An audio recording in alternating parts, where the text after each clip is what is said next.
If you have low back pain, specifically after running, or maybe it's affecting your running, don't worry. Today we're gonna go through some exercises that are gonna help your back just feel so much better, because if you have low back pain, I'm sure you've tried some back stretches, but what you really want to focus on is that thoracic spine, which is the mid back, and also the hips. So usually the joint above and below, so in this situation, thoracic spine and the hips are also tight, and usually the lumbar spine is kind of making up for that loss of motion in those joints. You see this a lot in runners who have really tight hips, and what they end up doing is overcompensating with their low back because their hip is not getting into full hip extension, and that causes the lumbar spine to hyperextend.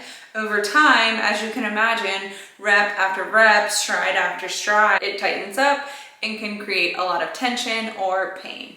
Now, as you go through these exercises, don't be afraid to strengthen your low back. Yes, unlocking the hips, working on the thoracic spine mobility will help, but you also want to have a strong and stable back. It's basically just like any other joint where you need mobility and stability in order to be able to function like you want to. Here are 5 of my favorite exercises to help decrease your pain and tension in the low back. The first exercise you're going to do is called Pretzel. So go ahead and lay on your back on a mat and start with your knees bent. Now this is going to help target the thoracic spine, the hips, and the low back.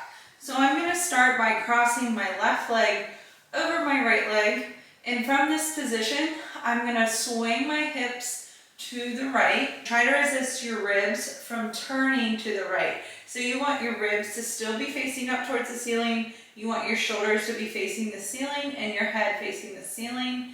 You'll feel a nice rotation and stretch in your hips, and come on back up. Okay, and then we'll go back down. We're gonna hold about 3 to 5 seconds. Maybe you can get more rotation, and back up. Okay, should feel pretty good. None of these should be painful.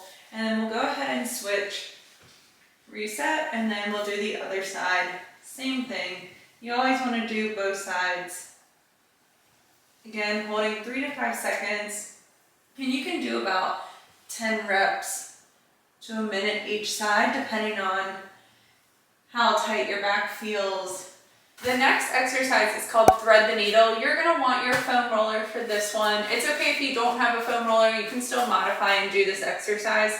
But I'm going to start on my knees and place the foam roller to the right of my body as I get on into a quadruped position where I'm on all fours. From this position, take your left hand and swing it under your right arm and place the back of your hand on your foam roller. And from here, you're just going to rotate to the right as your arm comes out and come back up. So the foam roller is just helping you get a little bit more rotation. As you rotate, your shoulders can come down as your mid-back rotates to the right. So you're going to do a couple this direction, and then you'll go ahead and switch and do it the other way. So same idea. This arm swings under as you rotate and come back up. You might notice one side feels tighter than the other. I would still do this exercise on both sides. The third exercise is a 90-90 reach. So you're going to start on your butt with your feet out in front of you, and all you're going to do is swing your knees to one side.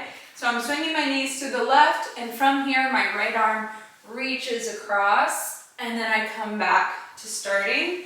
Now I'm going to go to the right, and my left arm is going to reach across as I rotate.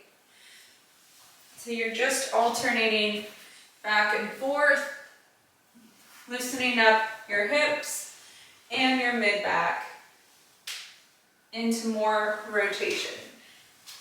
Now, as you get better at this, you might be able to lean forward a little bit more, depending on how tight your hips are. If this is painful, you can always bring your arms back to work on the internal and external rotation of your hips, which is very important. So if your hips feel tight, this is a really good one to do by itself, and then if you want, you can add a reach to it on each side. The fourth exercise is called plank to lunge. So it's just like what it sounds. I've also heard it be called runner's lunge. You're gonna get in a plank position here, but don't worry, this is a mobility move, so you won't be here long. So we'll get in a plank position, and all you're gonna do is bring your right foot up to your right hand, hold it here, hold a couple seconds, and come back, and then you're gonna alternate. Okay, so we're just loosening up our hips here. You can kind of sink your hips down into that stretch, but we're not holding it for a long period of time. We're keeping it pretty dynamic and just holding it a couple seconds on each side. And you can do about 10 each side here. This is a good one to do as a dynamic warm-up as well. Really loosening up the hips. The fifth exercise to help relieve your low back pain is called a hip sweep. So you're gonna get on all fours. From here, I'm gonna take my left leg and I'm gonna straighten it out. I'm gonna bring it up as far as I can and sweep it back behind me as far as I can. So I'm not holding this position for super long. I'm really working on just rotation of my hips, getting my pelvis moving, and you might notice a little bit of twisting and side bend of your low back, which is okay. You want to get it moving. This should again feel pretty good. Nothing crazy here. Keeping your toes facing down the entire time. Again, this is a good one to do after a run, just to loosen up the low back and the hips. And you'll do this one on both sides. You can do about 10 each side. That concludes all 5 of my favorite exercises to help relieve your low back pain and tension. If you like this one, I know you'll love my post-run mobility follow along. It's about 7 minutes long. Make sure you check it out.